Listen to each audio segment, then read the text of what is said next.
a gente conseguir fazer um pouco mais breve, 1 minuto de apresentação e 3, 5 minutos de sua visão de como levar o Brasil no caminho de desenvolvimento novamente.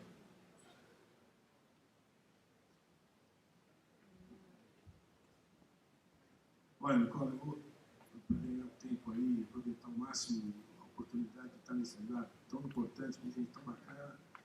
Eu queria dizer assim, eu vou trazer para 2, em vez de 3, ações, vamos dizer assim, para modificar o quadro de coisas no Brasil. A primeira é um processo rigoroso e agressivo, eu diria, de liberalização do ambiente de empreender, de empreendimento, espaço para as pessoas, os indivíduos e as empresas poderem trabalhar. O Brasil hoje é um país que não convida ninguém a fazer nada. Esse aqui é um país contra quem quer fazer alguma coisa para criar riqueza, para desenvolver uma ideia, para patentear uma invenção. Isso aqui é um ambiente contra quem quer fazer as coisas. Por isso que a Monsanto está estudando nos Estados Unidos. Ninguém foi estudar em Angola ou em Itália, ou quem foi nos Estados Unidos. Por quê? Porque lá a mensagem é clara, a educação é direta, a aprendizagem é clara e pragmática para quem quer realizar as coisas e transformar. O Brasil não é um país que apresenta um ambiente de transformação. Então, a primeira e única, talvez, medida que incorpora todas as outras, é a liberalização, é aquele diagnóstico que o Marcos colocou aqui, que aquele imbróglio sem fim de regras, de leis, de protocolos, etc., que impede as pessoas de fazerem qualquer coisa, e aí elas partem boa parte para a contravenção, se elas quiserem fazer alguma coisa. Todo mundo está na contravenção para fazer alguma coisa no Brasil. E é o que ele colocou, é enfrentar esse ambiente burocrático, estatizante, corrupto, ineficiente, mastodôntico, que fez o Brasil virar o que virou. O Brasil é isso por causa desse ambiente de construção de um Estado. E aqui, o Estado não é o discurso contra o Estado, longe disso. O Estado pode até ser forte, ele deve ser forte, mas ele não precisa ser gigante, não precisa ser corrupto, não precisa ser ineficiente, não precisa ser empregador, a nível máximo, né? e gerar esse ambiente de 40% que arranca das pessoas do seu trabalho e da sua contribuição, 153 dias por ano, para pagar esse Estado aí que não te entrega nada de volta. É tão simples quanto isso. Então, a solução passa por uma ação combinada, que vai para a segunda alternativa, o segundo eixo de raciocínio. Como é que faz isso? Como é que você liberaliza o Brasil? Como é que você solta as amarras? Como é que você desamarra, você tira esse grilhão, essa corrente, essa bola preta amarrada no pé dos indivíduos e das empresas? Politicamente. Na democracia é politicamente. E a política, nós estamos aqui num sábado hoje discutindo, na verdade, política. Está mudando de forma exponencial no Brasil, por bem, gente que nem vocês, toda essa geração toda aqui preocupada com política, fazendo política. Porque nós ficamos todos esses anos, eu sou da geração dos caras pintados, a gente estava lá tentando derrubar o Collor, estava começando a entender como a coisa funcionava. Depois de um período ainda de transição democrática, enfim, um período autoritário. E passaram todos esses anos, 30 anos, e só agora é que a gente está preparado para fazer esse processo de liberalização. Sabe como a gente faz isso? Uma geração de vocês se envolvendo com política. Não significa que todo mundo tem que se candidatar, mas quem pensa com essa visão mais de liberalizar, em todos os sentidos da palavra, liberalizar, deixar as pessoas fazerem o que elas quiserem com a renda que elas têm, viabilizar que elas tenham renda, porque hoje as pessoas não têm renda, elas não conseguem ter renda porque o empregador não contrata, ele não contrata porque a regra é inviável para você contratar. Né? O custo de produção nesse país ficou inviável, o processo de desindustrialização é uma consequência de políticas nefastas que foram desenvolvidas nesses últimos, pelo menos, 20 anos. Para que isso aconteça, é necessária uma mudança política. A política se dá no Congresso Nacional. E quem é que está lá? Ainda uma minoria que pensa como a gente, no Partido Novo, pensa, ou talvez alguns aqui pensem. Então a gente precisa se fazer representar lá. E é esse o trabalho mais difícil. Você não faz isso em 2 meses, nem 1 ano, nem 3 anos. Você faz isso em 20 anos. Hoje a gente não era ninguém, hoje a gente tem uma bancada de 8 deputados. Os nossos deputados já têm feito sistematicamente intervenções no Congresso Nacional, bons projetos de lei, votação de unânime na fala da presidência e outras coisas para fazer esse processo acontecer. São 8 que valem para 30, como se fossem 30. E na próxima legislatura a gente vai ter 30 que vão valer por 100. E aí, com 200 deputados, ou com um grupo representante, com essa cabeça de liberalização, redução do intervencionismo, abertura do mercado brasileiro, não é escancarado o mercado internacional, mas uma que fizeram agora com a União Europeia e o Mercosul. Assinaram um documento importante, tem lá problemas, tem problemas. Mas iniciamos um processo que deveria ter começado em 2001. Ficou travado 20 anos. Agora a roda vai começar a girar. E é isso que a gente tem que fazer. Quer fazer isso acontecer no Brasil de verdade? Vamos para o Congresso Nacional. Como é que faz isso?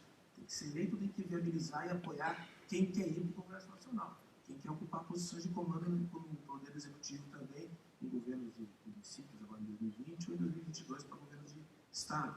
Aí a gente consegue transformar isso. Eu acho que são dois caminhos, dois eixos de raciocínio. Obrigado, Cristian. Eu entendo que o pessoal está mandando perguntas.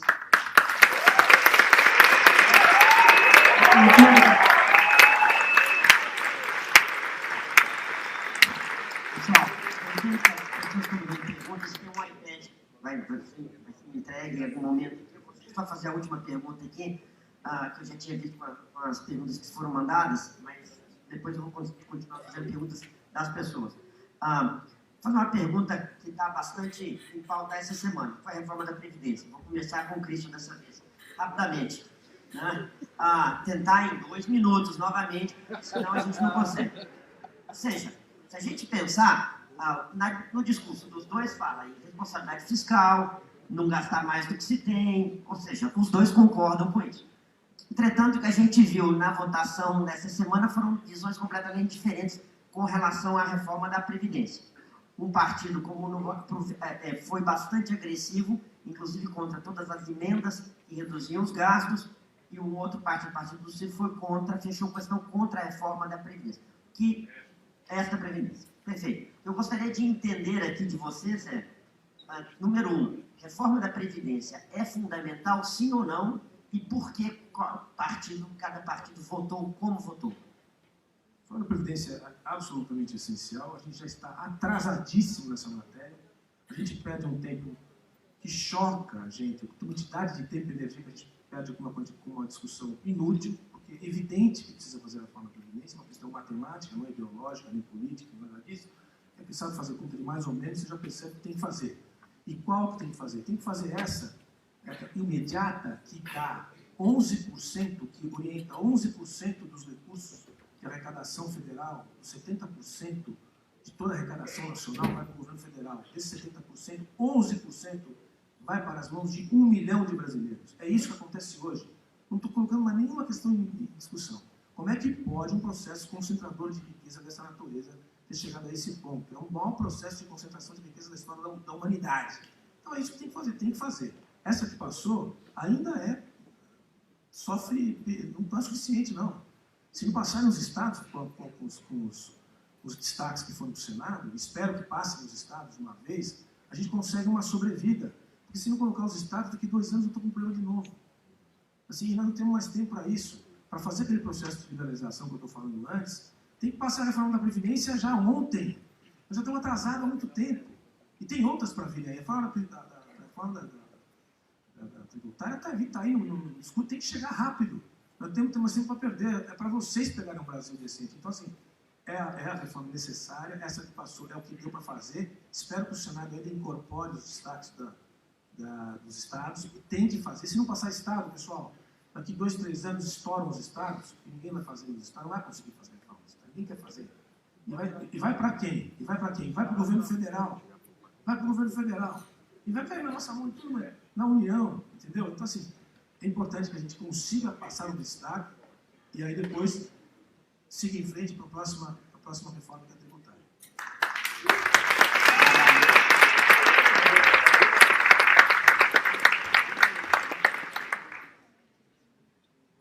Calma, senhor.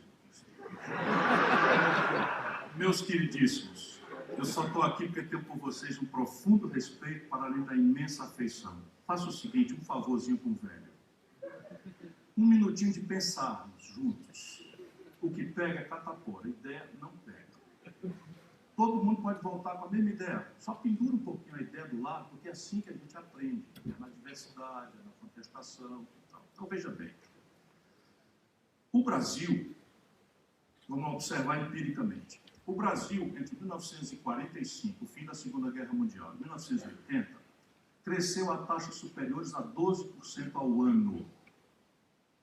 O Brasil, entre 1980 e agora, cresce a 2,2%. Então, este país, com todas as mazelas, que às vezes parece assim nessas simplificações que os meus ilustres opositores do debate fazem, parece assim que eu estou dentro, por isso que eu me apresentei. Deixa eu te falar uma coisa, no Ceará, nós vamos ter problema de previdência, porque o mundo todo está tendo, mas nós já fizemos. Sabe? Lá os desembargadores, procuradores, coronéis, pagam de 14% de contribuição. E lá na nossa Constituição está escrito que se mudar na União, nós adaptaremos automaticamente. Então, para com esse papo furado de não olhar a realidade e ficar repetindo truísmos, porque isso não ajuda os nossos filhos, nossos garotos, nossas inteligências futuras. Veja qual é o problema da Previdência Social no Brasil. É o modelo. O problema da Previdência Social no Brasil é o modelo. Só 3 países dos 60 que eu me dei a estudar mantêm-se no sistema de repartição. Eles são o Brasil, a Venezuela e a Argentina. Os 3 quebradinhos da Silva. E os 2 não são boas companhias para nós, pelo menos neste aspecto. Por que o sistema tem que ser trocado? Porque o sistema de repartição depende de 2 pernas. Primeira perna, demografia jovem. O Japão levou 110 anos para atingir 30% da população com mais de 70 anos. O Brasil, nessa selvageria, dos anos 80 para cá, demorou 40 anos para produzir 30% da população com mais de 70 anos. Então, nós não somos mais uma pirâmide etária, nós somos um botijão de gás etário. Essa expressão é minha, uma contribuição à literatura internacional. Para ficar graficamente desenhado. Então, a segunda perna é que o Brasil, o sistema de repartição, depende de uma hiperformalização do mercado de trabalho. E esta gente acabou de botar nas costas do povo brasileiro uma desregulamentação que simplesmente está legitimando a seguinte verdade. A fonte substantiva de financiamento da Previdência é contribuição patronal e contribuição do empregado. Como isto vem trincando há muitos anos, nós fomos inventando aspectos tributários para cofinanciar a Previdência. Portanto, falar que há uma reforma da Previdência sem discutir com ela conexa e organicamente a ela vinculada uma estrutura tributária é mentira. Simples assim. Por quê? Porque a substância do financiamento hoje, desequilibrado pela demografia envelhecida e pela informalização do mercado de trabalho, é a PIS, é a COFINS, é a Contribuição Social sobre o Lucro Líquido, são as receitas patrimoniais de loteria. Se a gente fizer um IVA federal, como esta gente apressadamente está defendendo, e eu defendo isso em livro há muitos anos, tá certo? Sem cuidar, por exemplo, do origem e destino, São Paulo quebra. Se nós fizermos esse IVA federal, a Previdência Social quebra. Então não é assim, porque precisa de uma reforma. Eu fui o único de 13 candidatos, e o teu candidato nunca fez, que apresentou uma proposta de reforma previdenciária antes da eleição. Está lá desenhado um sistema tripartite, com um programa de assistência social baseado no salário mínimo, um sistema de repartição até um teto de 3.500, 4.000 reais, que atinge todo mundo, e um sistema público de capitalização complementar, que construiria aquele caminho de elevação da formação bruta de capital no Brasil. Esta reforma aí, daqui 4 anos, criançada, vocês vão estar ouvindo falar em reforma da Previdência. Sabe o que ela vai provocar? Evasão. Sabe quantas carteiras assinadas havia no Brasil há 10 anos atrás? 58 milhões. Sabe quantas remanescem hoje? 30 milhões. Não há como você financiar a Seguridade Social com 51% da força de trabalho na informalidade. E aí vamos à questão liberal. Eu também acho que a gente devia dar ao Deus consumidor o direito de escolher, arbitrar. Mas o problema é que o mundo não é de inocentes. Sabe qual é as condições de empreender no mundo? Elas não são globalizadas. A única coisa que está globalizada é a mistificação ideológica. Vou explicar para vocês. Na América do Norte, no Japão, no Oriente Médio, no Oriente Distante e nos Estados Unidos, na Europa eu já falei, a taxa de juros é negativa há 10 anos. No Brasil, em São Paulo, se desconta uma duplicata está 1,75% de juro ao mês. Põe para competir, conservada todas... Para pensar, irmãozinho. Depois tu bota a tua ideologia de novo e volta para casa com a tua segurança. Agora, pensa assim, bota para competir uma economia que se financia a 42% de juro ao ano, uma economia que se financia a 4. Mantidas iguais todas as outras condições de empreender, vê se ela sobrevive. O Brasil está se desindustrializando, é por isso, não é por causa de burocracia, que tem que espancar, não é por causa de sei de quê, de corrupção, que virou a caricatura de todo pilantra no Brasil, agora é denunciar a corrupção. Eu tenho 40 anos de vida pública, eu nunca respondi por uma representação, nem para ser absolvido. Então eu tenho uma certa moral. Recusei 3 pessoas de ex-deputado, ex-prefeito, ex-governador, aos 36 anos de idade. Eu tenho uma certa autoridade moral para falar o que eu estou querendo falar aqui. Então vou voltar aqui ao raciocínio. A condição tecnológica não é um domínio global, gente querida. Ela é uma essencialidade da escolha do consumidor e nenhum consumidor global opta pelo retardo tecnológico se houver uma oferta da ponta.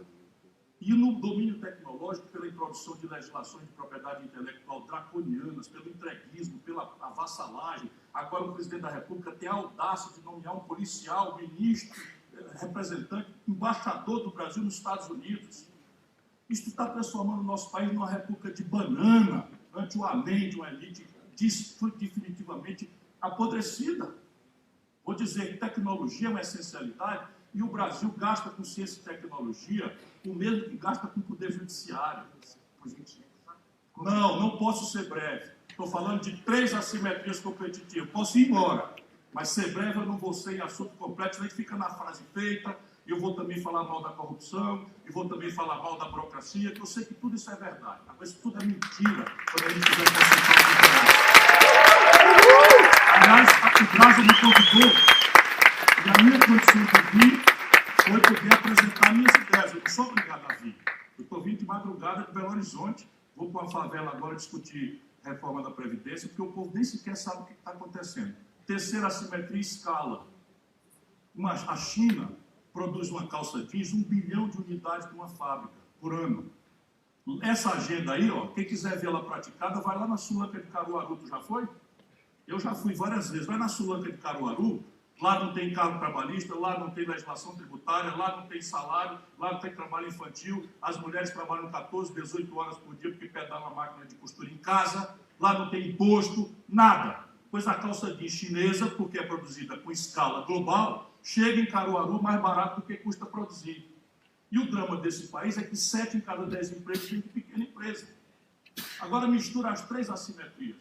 Juros possível, escala em que o Brasil não tem e tecnologia de ponta onde o Brasil está se defasando dramaticamente porque está essa picaretagem de que o mercado vai resolver. Sabe onde foi que o mercado resolveu o problema tecnológico na história da humanidade? Nunca! Pergunta para o Prêmio Nobel de Química se algum domínio importante da química moderna foi conquistado pelo financiamento da indústria farmacêutica. Pergunta por que os americanos têm as patentes todas públicas. Quem inventou e pagou a invenção da internet? Quem pagou e financiou a invenção do celular? É os americanos, com dinheiro público. Quem indenizou a crise de 2008? Os canalhas da banca financeira produziram nos Estados Unidos. Quem pagou o colapso do liberalismo estúpido que o consenso de Washington mofado? Eu ainda tinha discussões muito interessantes na Academia Internacional, com gente muito interessante, muito brilhante, Prêmio Nobel, tem esse privilégio. Hoje, nenhum homem sério ou mulher séria da academia defende mais essa imbecilidade. E um país com essa assimetria competitiva está simplesmente condenado à seguinte equação. Nosso povo quer consumir celular, remédio novo, meio de diagnóstico médico sofisticado, carro com segurança, com airbag, etc, etc, e nós vamos pagar isso na cabeça desta gente com soja bruta, minério de ferro bruto, petróleo bruto e milho. E feijão. Falei feijão também? Fecha essa conta, vê se ela fecha. Qual é o país do mundo que agiu assim? Se tiver um, vocês vão me dizer, eu paro de falar bobagem. Muito obrigado.